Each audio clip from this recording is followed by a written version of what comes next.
हर हर महादेव भक्तों, घनश्याम वाणी चैनल में आपका स्वागत है।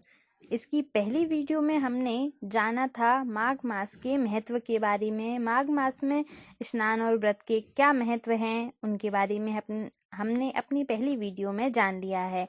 तो आज से प्रतिदिन हम माघ मास के प्रतिदिन की कहानी को श्रवण करेंगे। तो चलिए आइए हम कहानी के श्रवण की ओर बढ़ते हैं। जितना माघ मास में व्रत करने और स्नान का महत्व है, उतना ही इस माघ मास की कहानियों के श्रवण करने का है। तो अगर आप रोज माघ मास की एक कहानी का श्रवण करना चाहते हैं तो इस चैनल को सब्सक्राइब कर लें और नोटिफिकेशन बेल को ऑन कर लें, ताकि जब मैं डेली एक वीडियो अपलोड करूं तो उसका नोटिफिकेशन आपको मिल जाए और आप रोज एक माघ मास की कहानी का श्रवण कर सकें। तो चलिए हम इसको प्रारंभ करते हैं।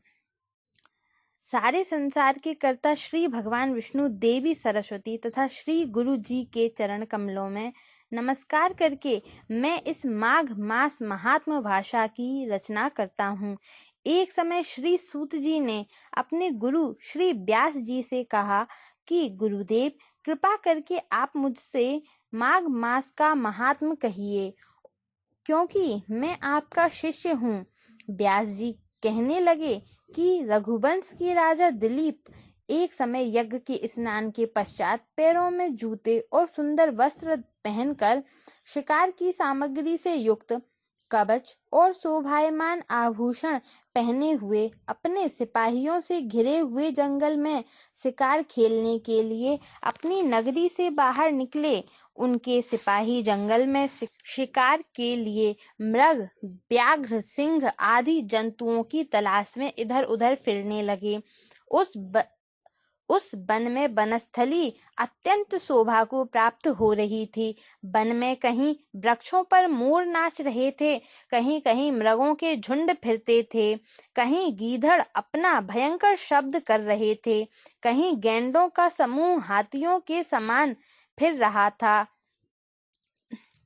कहीं वृक्षों के कोटरों में बैठे हुए उल्लू अपना भयानक शब्द कर रहे थे, कहीं सिंहों के पद चिन्हों के साथ घायल मृगों के रक्त से भूमि लाल हो रही थी, कहीं दूध से भरी थनों वाली सुंदर गायें फिर रही थीं, कहीं पर सुगंधित पुष्प हरी भरी लताएं वन की शोभा को बढ़ा रही थीं, कहीं बड़े बड़े पेड़ खड़े थे तो कहीं पर उन पेड़ों पर बड़े बड़े अजगर और उनकी केंचुलियां भी पड़ी हुई थीं।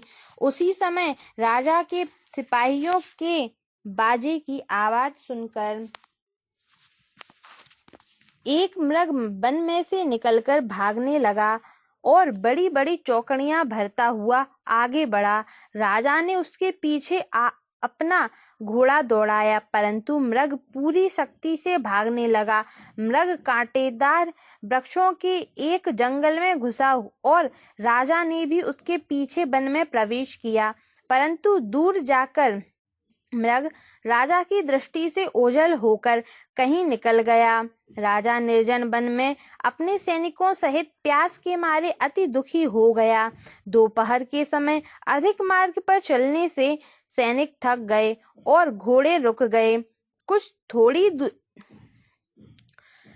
थोड़ी देर बाद राजा ने एक बड़ा भारी सुंदर सरोवर देखा, जिसके किनारों पर घने वृक्ष थे। इसका जल सज्जनों के हृदय के समान स्वच्छ और पवित्र था। सरोवर का जल लहरों से बड़ा सुंदर लगता था। जल अनेक प्रकार के जल जंतु, मछलियां आदि स्वच्छंदता से इधर उधर फिर रही थीं। दुष्टों के समान निर्दयी चित्त वाले मगरमच्छ भी थे।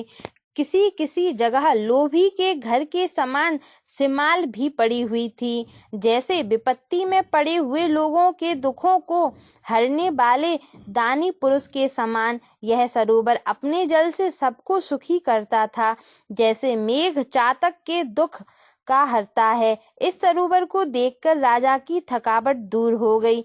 रात्रि को राजा ने वहीं विश्राम किया और सैनिक पहरा देने लगे और चारों तरफ फैल गए।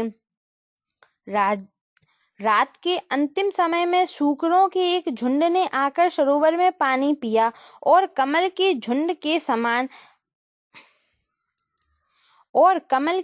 के पास आया। तब शिकारियों ने सावधान होकर सूकरों पर आक्रमण किया और उनको मारकर पृथ्वी पर गिरा दिया।